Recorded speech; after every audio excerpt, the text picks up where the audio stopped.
So how should you get started? Click on the link below to my micro project. Give it a try.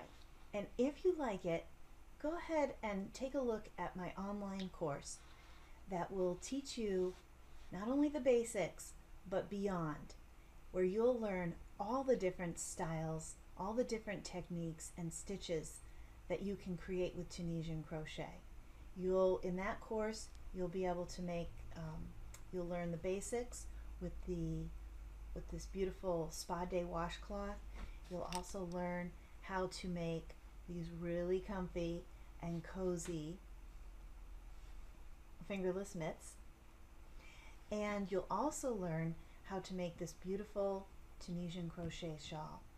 And it may look intimidating to start off with, but I can tell you that the course, I walk you through all of it, line by line, piece by piece, so that it's very, very easy to learn.